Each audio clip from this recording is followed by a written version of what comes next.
Bonjour à toutes et à tous, bienvenue dans les greniers du savoir. Après des mois d'interruption pour des raisons techniques, les greniers du savoir reprend ses interviews, toujours dans la prestigieuse bibliothèque de l'Institut de recherche en sciences humaines, l'IRCH. Nous recevons aujourd'hui Dr Munkaila Sanda. Bonjour docteur. Bonjour. Et vous êtes enseignant-chercheur et vous êtes admis à faire valoir vos droits à la retraite en 2018 au département de lettres, arts et communication. Tout à fait. Vous pouvez nous parler un peu de votre parcours? Bon, disons que j'ai fait l'école de pédagogie d'abord, puis après le DAPC, j'ai été affecté à Tillabéri. Et il se trouve que il y a eu au niveau du ministère et de l'université un test à des enseignants de venir faire la licence et la maîtrise à l'époque. J'ai fait ce concours, on a été admis, on était 3, on a été admis cette année-là. Et c'est comme ça que j'ai fait ma licence et après la maîtrise. Compte tenu des résultats que j'ai obtenus en maîtrise, j'ai eu une note, j'ai eu la mention très bien pour ne pas parler de notes. L'université a demandé à ce que le ministère de l'Éducation nationale me laisse continuer pour aller jusqu'au doctorat afin que je puisse servir au niveau de l'enseignement supérieur. C'est comme ça que j'ai été à Lyon 2, France, en France, à l'université Lyon 2, où j'ai pu rédiger ma thèse sur l'engagement dans l'armatan de Sambène Ousmane, études pragmatiques, linguistiques et sémiologiques. Et avec une mention très honorable, j'ai été recruté à l'université de Lyon. Et donc, après avoir enseigné quelques 2-3 ans, j'ai eu à être élu chef de département. J'ai été 3 fois chef de département. J'ai eu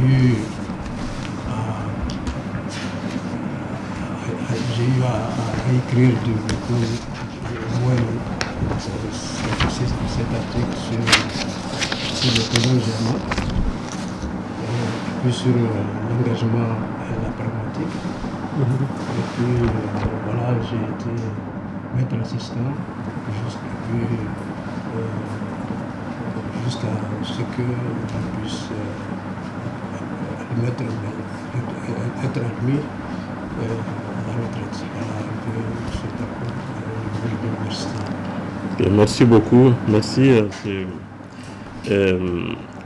Alors, vous avez occupé des postes, on a vu chef de département académique, mais également aussi des fonctions administratives. Vous avez été secrétaire général au ministère. Oui, bon, c'est vrai que mon parcours à l'université a été semé de va-et-vient. J'ai eu beaucoup de ruptures puisque j'ai été d'abord j'ai été nommé à la direction générale de la SOLICI, puis j'ai été secrétaire général du ministère de l'enseignement supérieur et puis avant d'être ministre de la jeunesse et de l'insertion professionnelle des jeunes. Et après, évidemment, quand il y a au niveau, avant le Tazartier, j'ai quitté le gouvernement. Et puis voilà, je me suis retrouvé à la direction générale de l'INDRAP. Donc voilà un peu sur le plan administratif. Ce qui fait que bon, je ne suis pas beaucoup resté à l'université, je vais, je viens. C'est ça. J'ai fait quelques années ici. C'est ça. Voilà. Merci. Vous avez été aussi ministre la jeunesse et de l'insertion professionnelle. Oui. En 2002. Oui, j'ai été ministre de 2002 à 2004. Oui. J'ai quitté le gouvernement en 2004, après la fin du mandat. Bon, c'était une expérience enrichissante, puisque j'étais tout le temps avec les jeunes. Puis, bon, on a formé aussi, sur le plan de l'insertion professionnelle des jeunes, beaucoup de scolarisés et de non scolarisés à Ndunga, au niveau du service national de participation. J'ai eu à former à Kolo, à l'IPDR, pendant les grandes vacances. On a organisé évidemment, avec la bénédiction du président Taja qui m'a donné les moyens de le faire. J'ai formé beaucoup de diplômés sans emploi, et puis en leur permettant, après la formation, de pouvoir entreprendre par eux-mêmes. Donc, sans compter que parallèlement au niveau des jeunes, il y a eu régulièrement au niveau du FIJ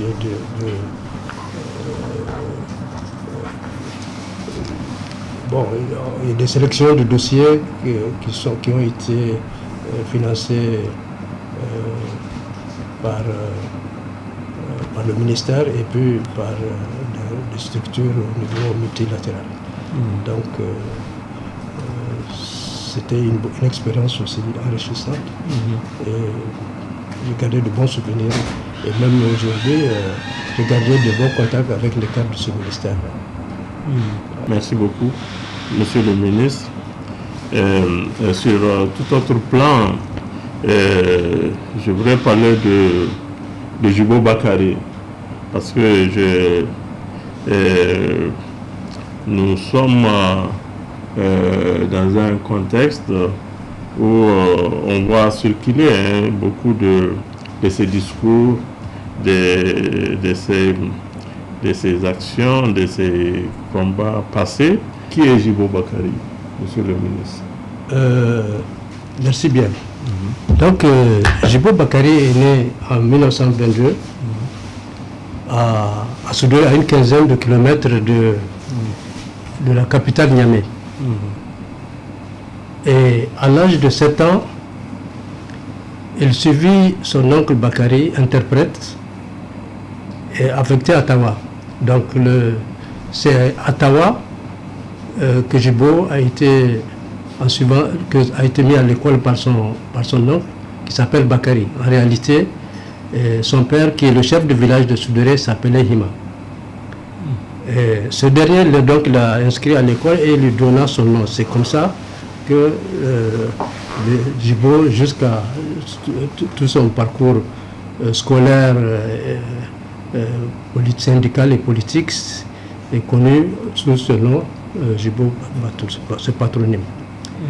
Après l'école primaire supérieure, il se présenta au concours d'entrée à l'école William Ponty et fut brillamment élu, et reçu plutôt.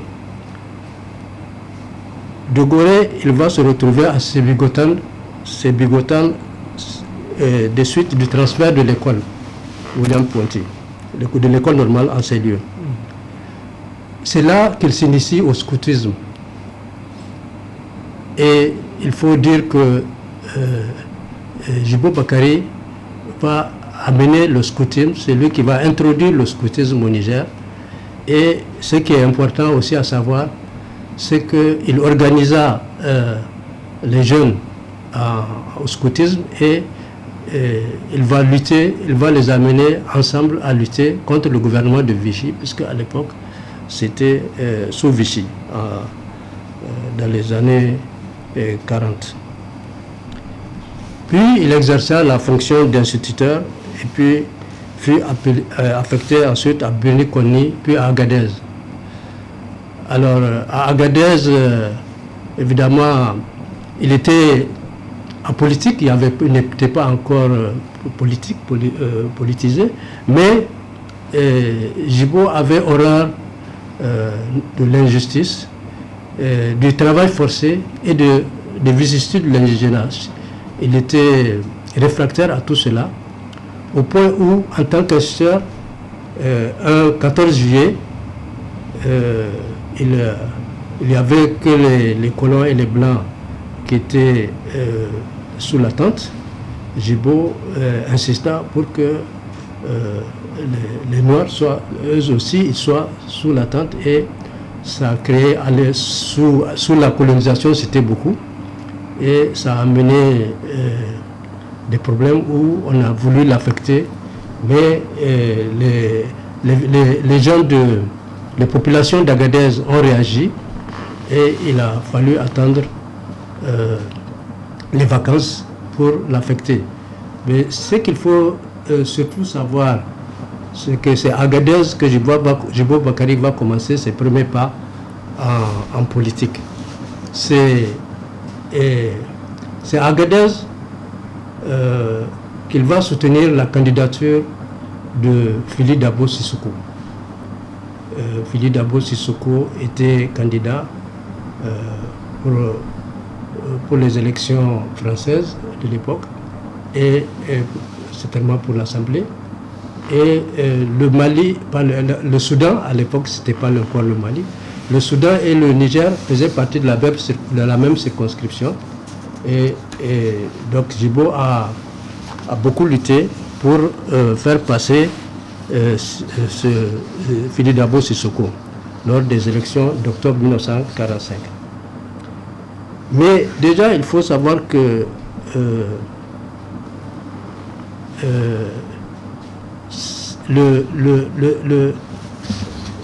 comment dirais-je, le soutien à Fili Dabo Sissoko et les résultats obtenus ont commencé à faire connaître Gibo. Et c'est comme ça qu'il va rejoindre plus tard le PPN RDA. Son engagement donc lui valut une nouvelle fois d'être affecté à Zender, parce que partout où on l'affecte, son engagement militant, même s'il n'était pas encore politisé, et maintenant il a commencé à militer au sein du PPN-RDA. Il va s'employer à l'implantation du RDA à Zender, et très vite il sera populaire, et très vite au niveau du RDA il va avoir pignon sur rue, au point où il sera hissé à la tête de ce parti en tant que secrétaire général en 1947. L'administration coloniale, gênée par la ferveur militante de Gibo Bakary, n'aura de cesse de le harceler avec des interpellations systématiques, des emprisonnements et des procès à n'en pas finir. Autant donc de choses qui vont alimenter paradoxalement son charisme et sa popularité. Plus on le réprime, plus il devient populaire. Et cette popularité va amener le PPN-RDA à l'envoyer comme représentant officiel au Congrès international à Abidjan, en Côte d'Ivoire. Gibo est un panafricaniste, et en 1950, il va aller tenir main forte à Modibo Keïta, au Soudan, pour galvaniser et mobiliser la population dans le sens du combat anticolonial, en organisant des meetings et des grèves. Ainsi se forgea l'homme politique et surtout le leader incontesté du PPN-RDA. Merci, monsieur, c'est très très intéressant. Et donc Bakary, c'est le nom de son oncle. C'est le nom de son oncle. C'est le nom de son oncle. Son père biologique, c'est Hima. Hima. Ah, ouais. Merci, c'est très intéressant. Hima, chef de village de Soudan. Ah, okay. Ah, ouais. Merci beaucoup, monsieur le ministre. Et donc, vous avez parlé de panafricanisme. Oui. Et ça, c'est quoi panafricanisme? Parce que nous vivons, nous sommes pleinement dans dans ce mouvement, en ce moment, c'est quoi panafricanisme? Panafricanisme, c'est être avec l'Afrique. C'est-à-dire que, pour moi en tout cas, le panafricanisme, c'est celui-là qui milite, comme l'a fait Nkrumah, comme l'a fait Djibo et beaucoup d'autres, pour que l'Afrique puisse s'émanciper, mais unie. Et aujourd'hui, on s'est rendu compte que le morcellement dû à la loi cadre pendant la colonisation a balkanisé l'Afrique, et les gens sont convaincus que nos petits États, individuellement pris, ne peuvent pas s'en sortir tout seuls, ils ne peuvent pas se développer, ils ne peuvent pas même s'émanciper, tout simplement, puisque si aujourd'hui encore on parle de lutter pour la souveraineté ou de lutter pour l'indépendance, ça veut dire que ça n'a pas été réalisé. Et le combat de Djibo, c'était d'abord pour la souveraineté, c'était pour l'indépendance, mais pour aussi l'unité. La preuve, c'est que quand Djibo a claqué la porte au RDA à cause du désapparentement avec le Parti communiste français, puisque les Houphouët et les Diori se sont permis seuls de quitter le groupe parlementaire communiste pour aller avec les gens du pouvoir, les Djibo ont claqué la porte parce qu'ils disent on a créé le RDA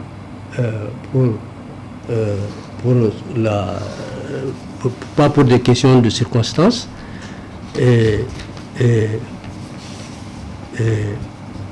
Djibo dira comment pouvons-nous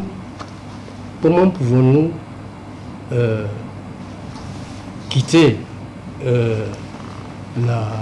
comment pouvons-nous aller avec les gens qui nous oppriment et qui oppriment nos parents. Qu'est-ce qui a changé pour que nous, on puisse changer fondamentalement? Donc, c'est ça la pomme de discorde entre le groupe de Djibo et le RDA, au point où Djibo, avec d'autres partis de l'Afrique occidentale, ont appelé à créer le PRA, le Parti du regroupement africain. Et ce qui est important à savoir, c'est que Djibo, Bakary, Mamani Abdoulaye et Ousmane Dangaladima, puisque c'était les trois délégués du Sohaba au congrès du PRA à Cotonou, juste 2 mois avant le référendum. Et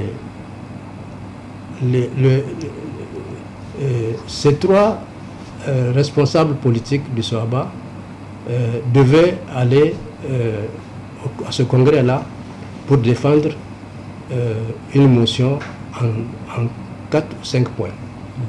1, indépendance immédiate d'abord. Deuxièmement, unité de tous les pays nouvellement indépendants, puisqu'il fallait, le référendum c'était oui pour rester dans la communauté franco-africaine, non pour l'indépendance immédiate. Évidemment, le PRA va voter une motion pour l'indépendance immédiate. Donc, ce qui est important de savoir, c'est que tout en demandant l'indépendance immédiate, le Sohaba a mandaté Djibo, Mamani et Ousmane Dangaladima pour faire passer cette motion-là. 1, indépendance immédiate. 2, union des pays nouvellement indépendants ou envoi de lettres. 3, le maintien des ensembles AOF et AEF. Et quatrièmement, il faut que ces ensembles-là aillent fédérer aux indépendances. cinquièmement, quatrièmement plutôt, soutien au peuple algérien en lutte à travers le FLN. Et enfin, le SOABA avait demandé à ses délégués de dire, au cas où la France arrivait à empêcher la constitution des États AEF et AEF, en tout cas au niveau de l'Afrique occidentale française fédérée, qu'il y ait une fédération des États de l'Afrique de l'Ouest qui aillent aux indépendances ensemble. Le SOABA, le gouvernement du SOABA, puisque Djibo était encore chef de gouvernement, le gouvernement du SOABA se réservait le droit de se rapprocher du Nigeria, voisin avec qui, disait-il, il partageait non seulement les mêmes populations, et puis linguistiquement, ils partagent aussi une langue, et puis ils ont aussi des intérêts économiques communs. Donc,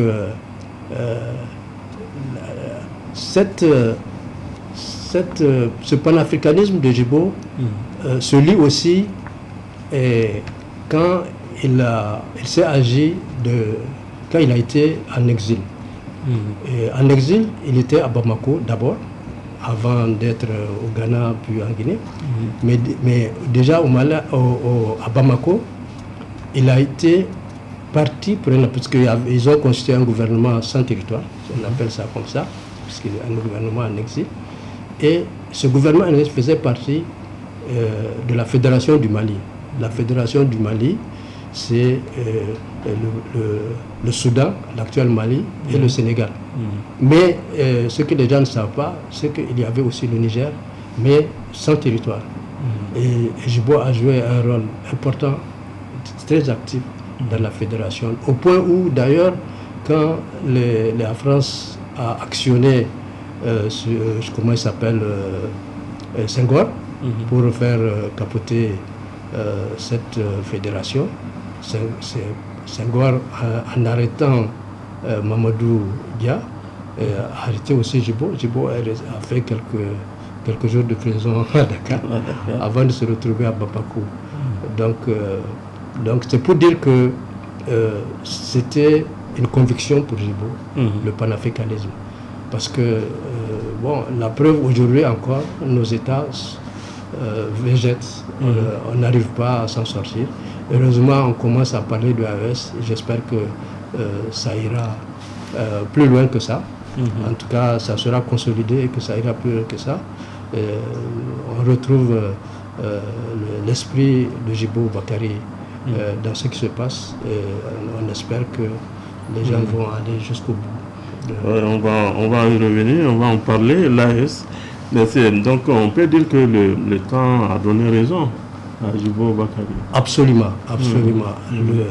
Le temps a pris son temps, mais le temps a donné raison à Djibo, parce que aujourd'hui, on parle de souveraineté, on parle d'indépendance.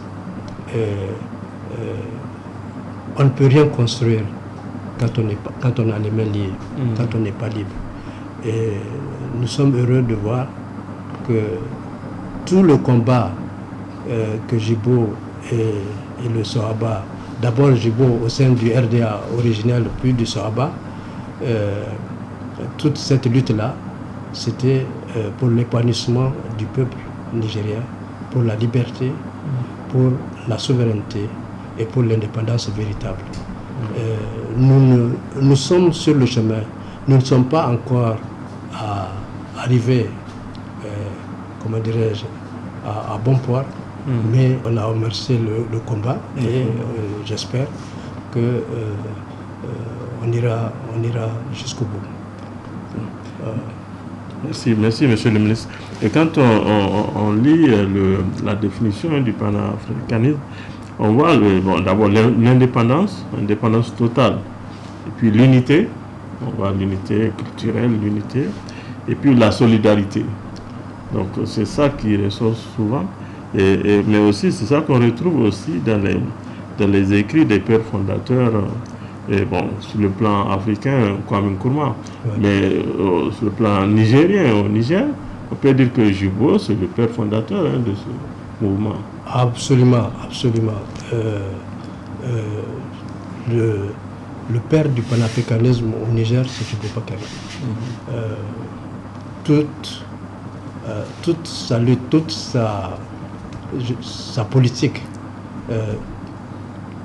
tout son parcours d'homme politique a été marqué par cette unité, sinon de l'Afrique, du moins au niveau de l'Afrique de l'Ouest. Et ça, c'est indéniable. C'est indéniable. Il l'a fait quand il était au gouvernement, au chef de gouvernement. C'est lui qui a fait, il a fait échouer la constitution d'un État saharien dirigé par l'OCRES.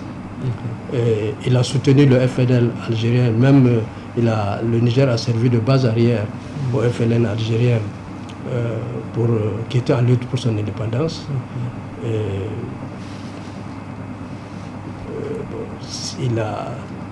Jibo, c'est le Niger, mais c'est aussi l'Afrique, quoi. C'est ça. La preuve, quand Mandela a été libéré de prison, quand il a fait sa tournée pour féliciter et remercier ceux qui ont lutté pour lui, et arrivé au Ghana, il a envoyé une note verbale au ministère des Affaires étrangères pour saluer Jibo Bakary. C'était parce que bon, Jibo, c'est ici, comme on dit, on n'est jamais bien vu chez soi, mais Jibo, il transcende un peu le cadre nigérien. C'est un leader africain et africaniste et panafricaniste. Ouais. Merci, monsieur le ministre. Et donc, si on veut parler de la vie de Jibo, bon, sa vie était consacrée au combat. Oui, combat politique et syndical. Politique et syndical, parce que pourquoi syndical? Syndical, parce que c'est difficile même de céder les deux. Jibo est parti au syndicat quand il a claqué la porte au RDA. Et quand il a claqué la porte au RDA, il s'est retranché au village, dans son jardin, et c'est là qu'il a commencé à organiser les jardiniers.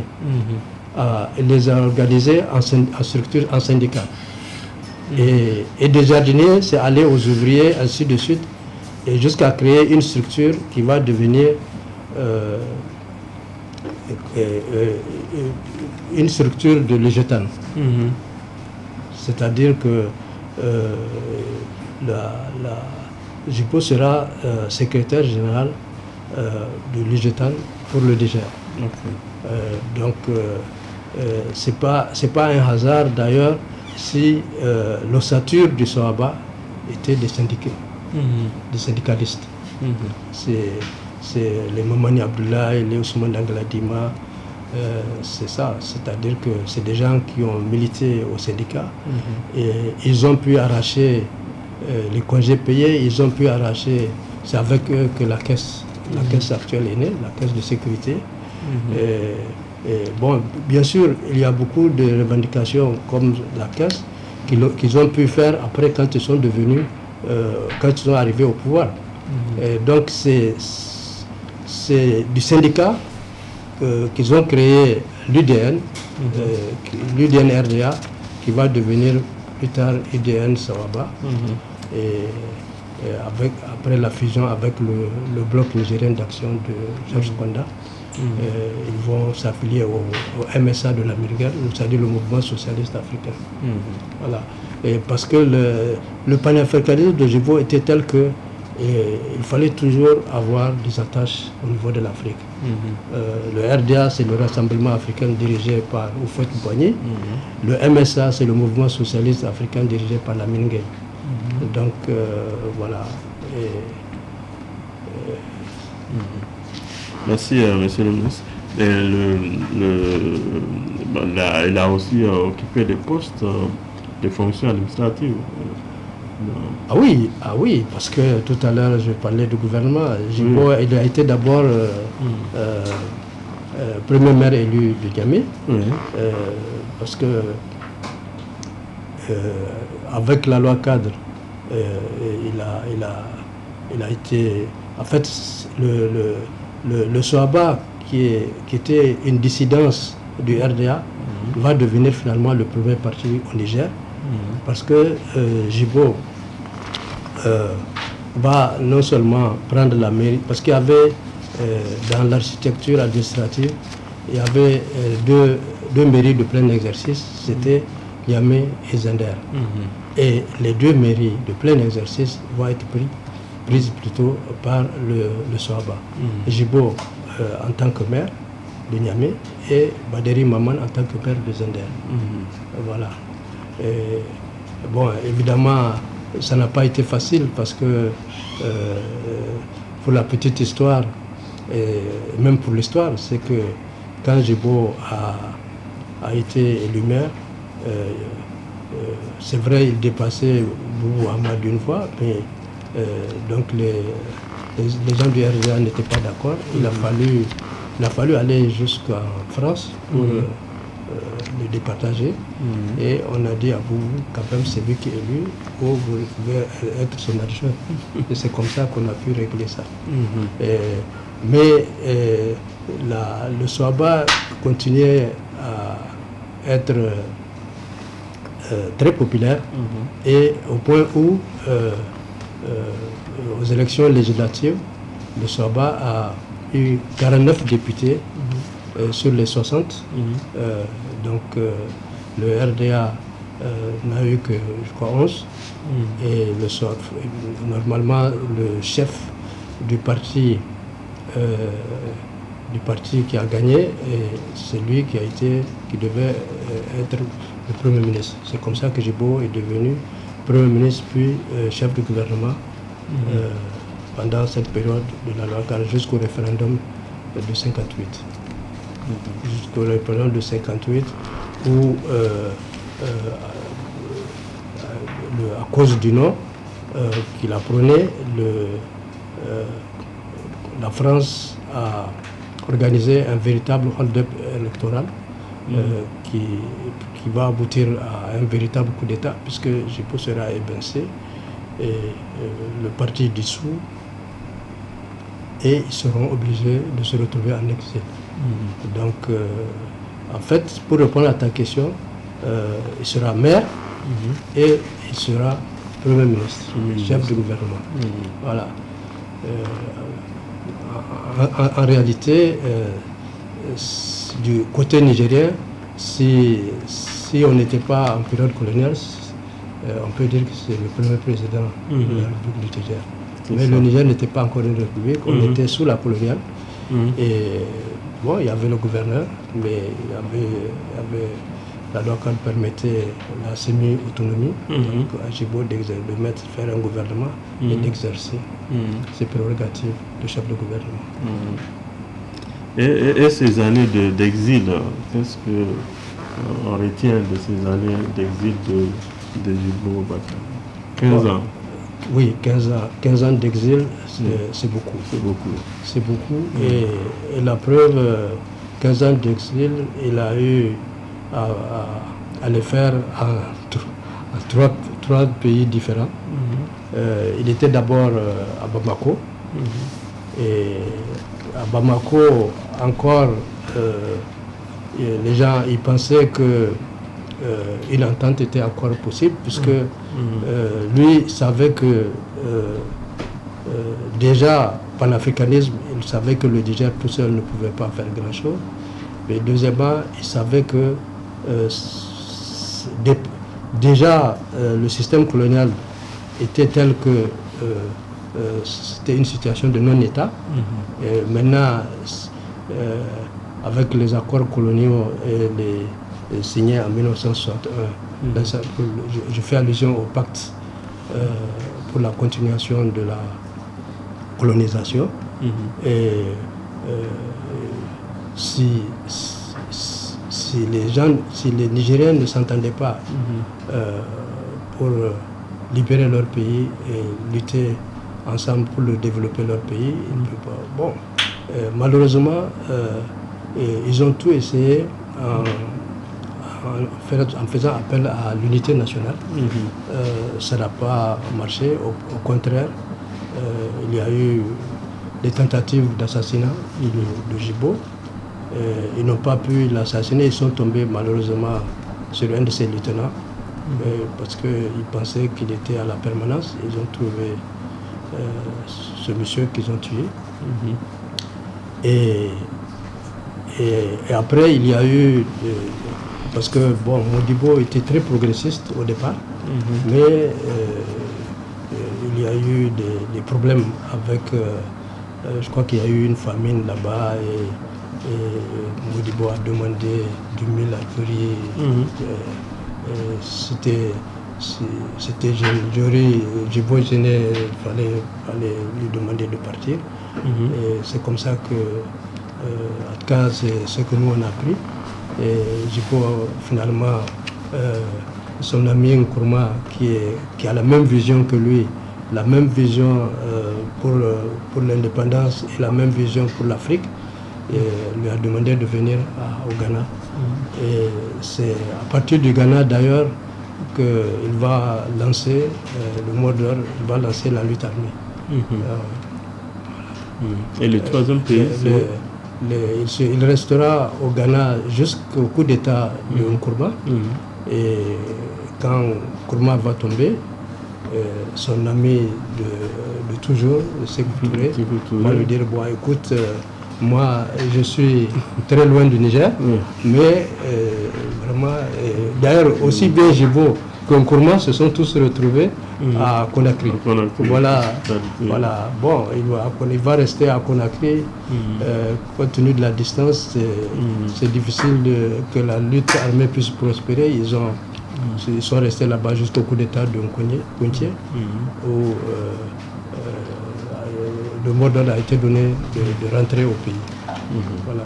Et Djibo, c'est à partir de 1974, Djibo est rentré. Voilà un peu l'exil et le grand retour d'exil. Merci beaucoup, Monsieur le ministre. On voit que bon, Djibo, c'est certes sur le Niger, mais c'est l'espace ouest africain. C'est donc sur le Mali, sur le Ghana, sur la Guinée et les autres pays, le Nigeria. Et donc c'est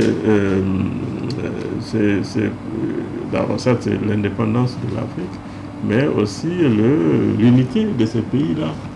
Oui. Ce qu'il faut savoir, c'est que les pays qui ont accepté d'être des dépendances de la France, évidemment, ne peuvent pas accueillir quelqu'un comme Djibo. Mais Djibo avait les amis de Djibo, c'est des gens progressistes qui pensent peu ou prou comme lui. Et si vous remarquez, les pays où Djibo a été en exil, les pays qui l'ont reçu, que ce soit le Soudan de Modibo Keïta, que ce soit le Ghana de Nkrumah ou la Guinée de Sékou Touré, bon, c'est des révolutionnaires, c'est des gens qui étaient conscients que malheureusement ils n'ont pas pu réaliser cette unité. Ils étaient conscients d'abord qu'il fallait se démarquer du système colonial et du colonisateur pour pouvoir se parfaire, pour pouvoir se réaliser. Et deuxièmement, ils étaient conscients que seuls, ils ne pourront aller nulle part. Et donc, voilà pourquoi... mais malheureusement, c'est des pays qui ne sont pas très proches les uns des autres. Et c'est difficile de faire une unité quand vous n'avez pas de frontières. Et, il faut dire que il y a eu des vagues au Bénin, il y a eu des périodes où il y a eu des présidents qui savaient, qui étaient conscients, qui étaient révolutionnaires, mais malheureusement l'impérialisme était très puissant. Et même au Nigeria, à un moment donné, le Nigeria, il y avait des réseaux de Sahaba qui étaient au Nigeria. Bon, ça n'a pas prospéré, la lutte armée n'a pas prospéré, et Djibo est rentré.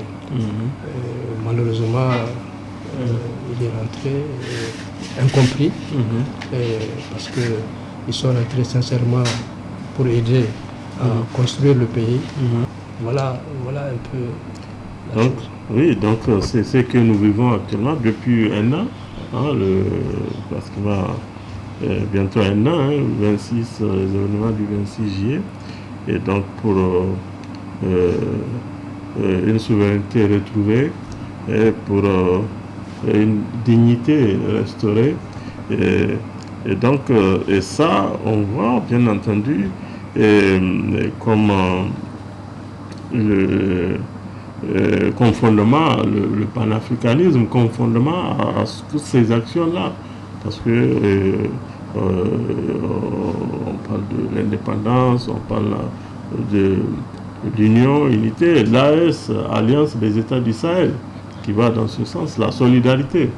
On a vu également la solidarité des autres États lorsque le Niger était dans une situation difficile. Oui. Quelle lecture faites-vous? Oui.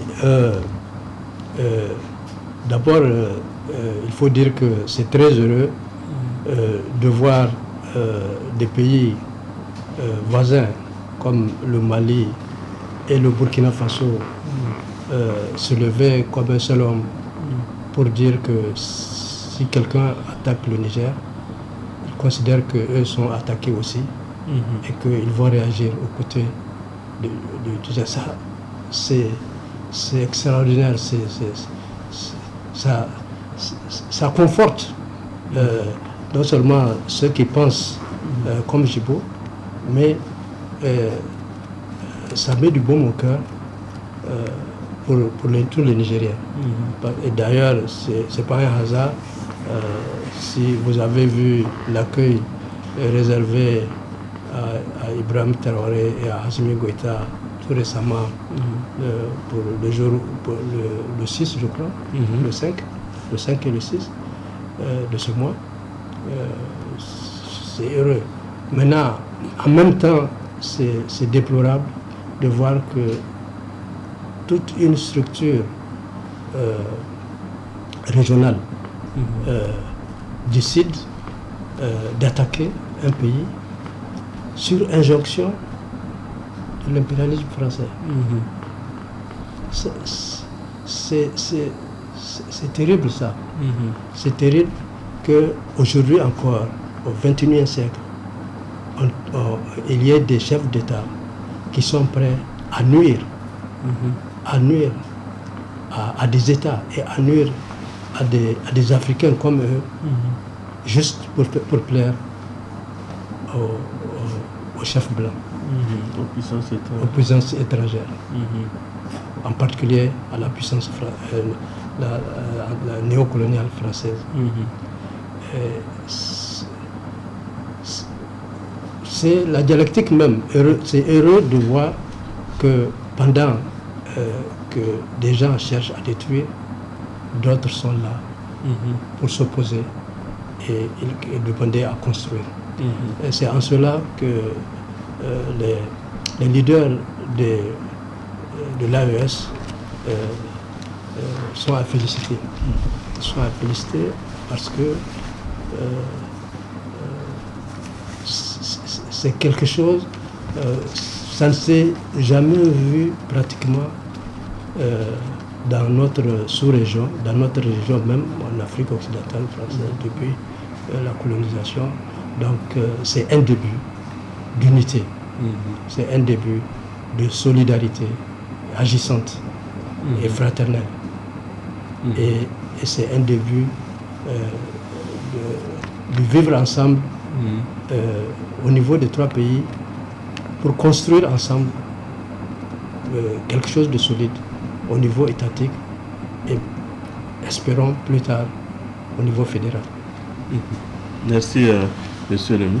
Donc, on a 2 ouvrages ici qui retracent la vie de Djibo Bakary et Sawaba. Alors, le premier, Silence, on décolonise, l'itinéraire politique et syndical. Ça, c'est écrit par... C'est une œuvre autobiographique, voilà. Et en même temps une œuvre politique, puisqu'il dit un peu le sens de sa lutte. Oui. Et en même temps, ce deuxième ouvrage, Le désir de calme. Donc, on a toujours là ce silence. Les titres même. Oui, le désir de calme, c'est ça. C'est-à-dire que,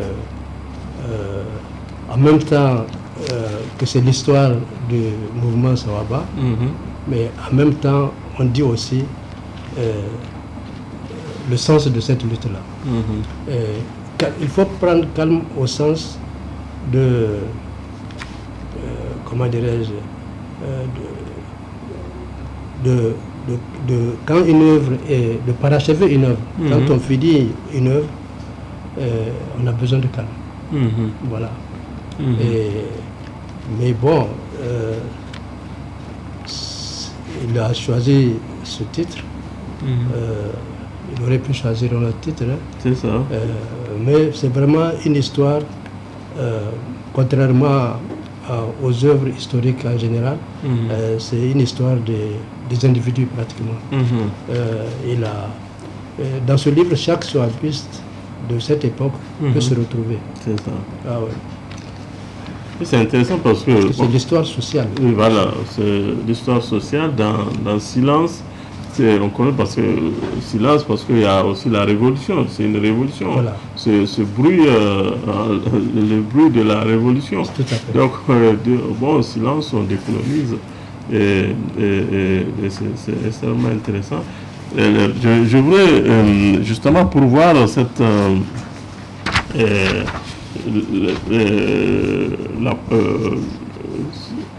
la vision par rapport de Djibo Bakary par rapport au Niger et notamment également sa pensée, la pensée qu'il a souhaité livrer notamment aux jeunes générations. Je voudrais lire un passage de cet ouvrage, notamment dans sa conclusion, où il pose une question: quand l'Afrique sera-t-elle libre et prospère?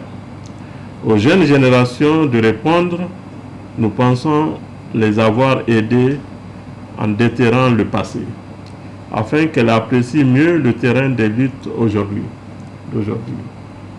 Félicitations. Merci. Oui. Ok. Vous avez la parole. D'accord.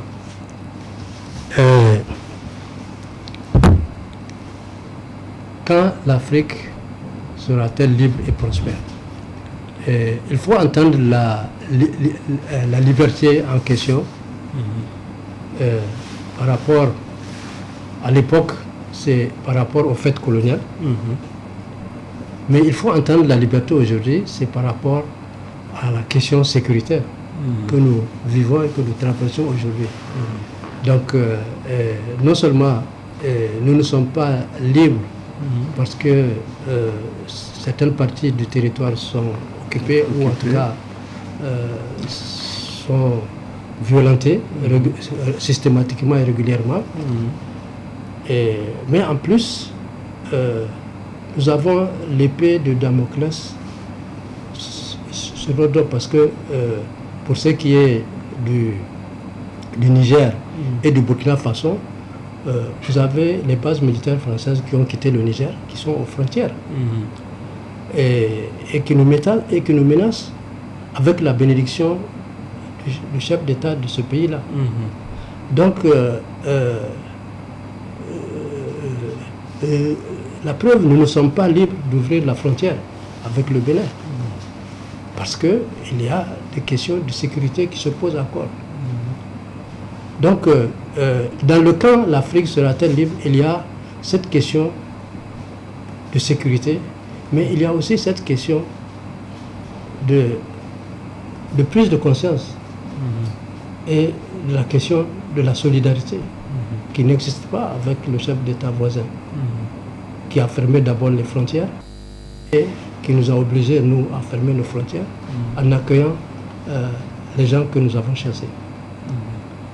Et malheureusement, c'est ce que le Niger a fait à un moment donné, quand les mêmes militaires étrangers ont quitté le Mali, on les a reçus ici. Donc, on n'est pas solidaire. Et on accepte la destruction de l'autre, pensant que eux, on sera sauvés. Et il y a ça. Maintenant, il n'y a pas de prospérité s'il n'y a pas de sécurité. Donc, s'il n'y a pas de liberté. C'est-à-dire que déjà, à l'époque, sans vivre ce que nous vivons aujourd'hui, Gibault avait perçu cette équation-là, parce qu'il était visionnaire. Mais il ne désespère pas, parce qu'il sait que lui, il ne sera pas là, mais il sait que la jeunesse finira par répondre, puisque forcément, d'autres prendront le flambeau. Et c'est ce qui se passe au Niger, c'est ce qui se passe au Mali, c'est ce qui se passe au Burkina. Quand il parle de la jeunesse là, il parle de la jeunesse africaine en général. Mais, bien sûr, il parle du Niger. Mais au-delà du Niger, et par-delà du Niger, il parle aussi des autres pays. Donc, ce que nous vivons aujourd'hui, c'est comme si Gibault avait prédit cela. Et ça va en droite ligne dans le sens de cette pensée, à la fois politique et philosophique. C'est parce que quand il dit ils ont déterré le passé, c'est un peu ce qu'il dit aussi dans la dédicace, qui est en même temps une dédicace préface, et qui résume toute sa vision. Il dit, je cite, « J'estime que notre devoir est de dire aux représentants de la France ce que veut et ce que pense l'immense majorité des populations que nous prétendons représenter. Servir la cause du plus grand nombre et non pas nous en servir comme tremplin pour assouvir des ambitions de jouissance et de puissance. Pour cela, il nous faut connaître nos problèmes par nous-mêmes et pour nous-mêmes, et avoir la volonté de les résoudre par nos propres moyens d'abord, avec l'aide des autres ensuite, mais toujours en tenant compte de nos réalités africaines. Pour notre part, nous l'avons dit et répété, nous avons été, nous sommes et demeurerons toujours pour et avec le Talaka. Ça résume toute la vision politique de Gibault Bakary.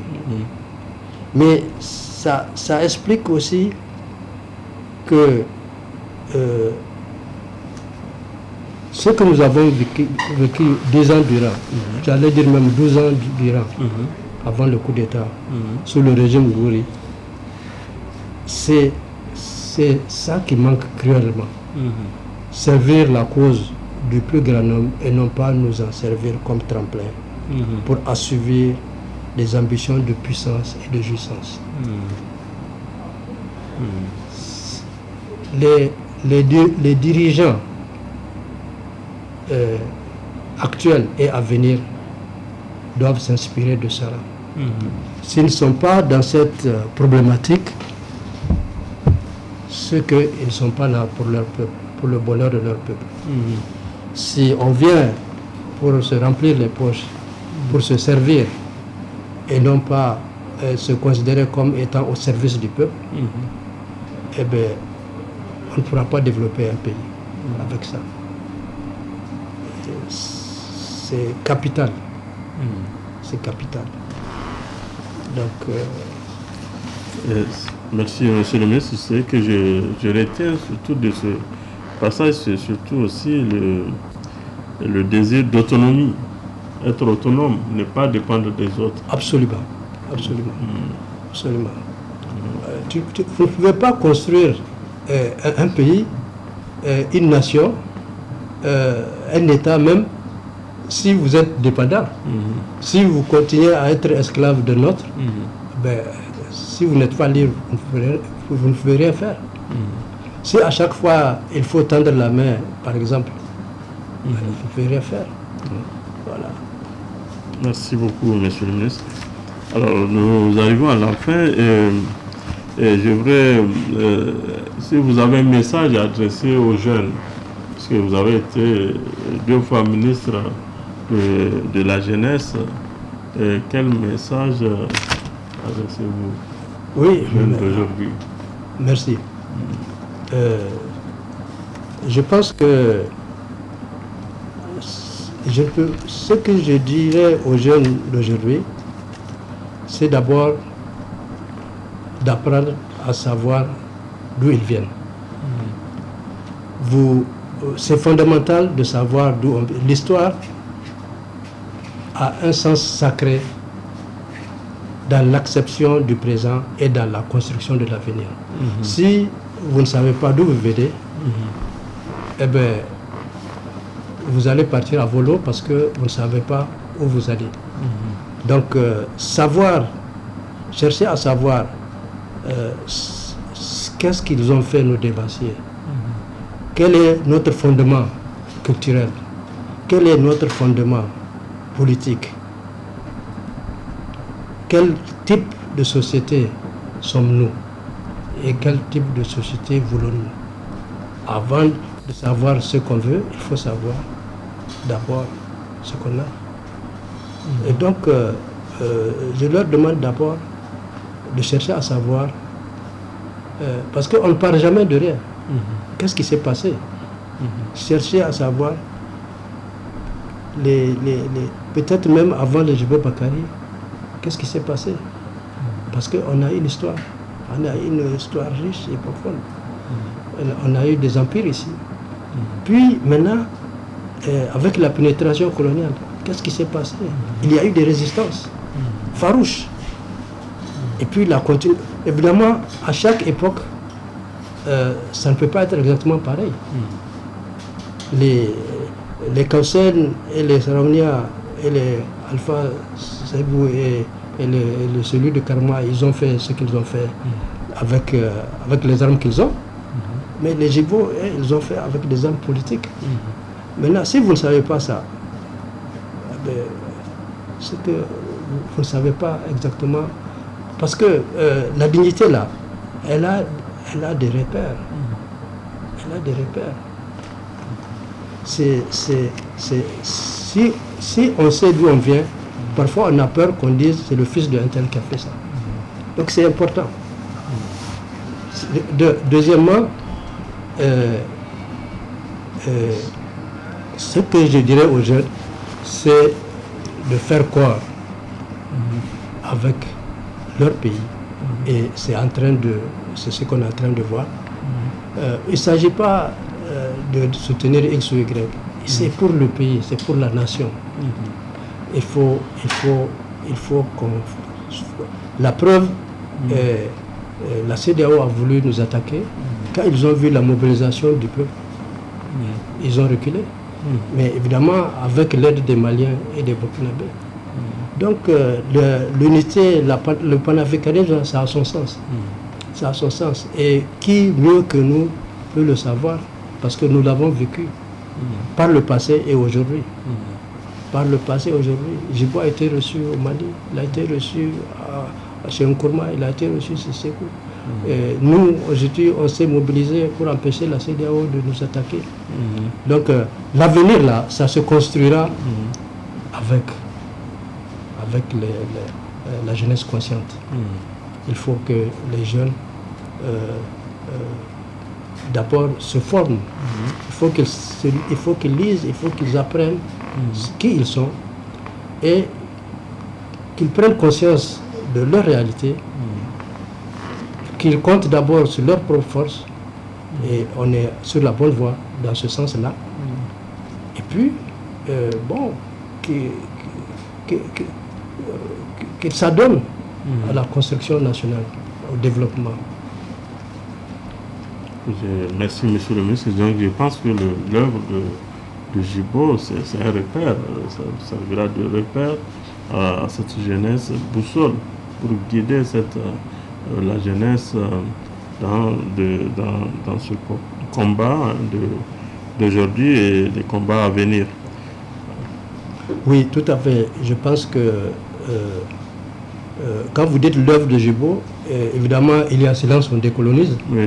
mais je parle de l'œuvre en général, c'est-à-dire au-delà du livre qu'il a écrit, c'est tout ce qu'il a réalisé comme combat. L'œuvre de Djibo, c'est la lutte de Djibo, mais Djibo est indissociable de son parti Sawaba, parce que tout ce qu'il a fait, il ne l'a pas fait seul. C'est très important. Il faut que les jeunes apprennent à savoir qui est le père du panafricanisme, qui a véritablement lutté pour l'indépendance de ce pays.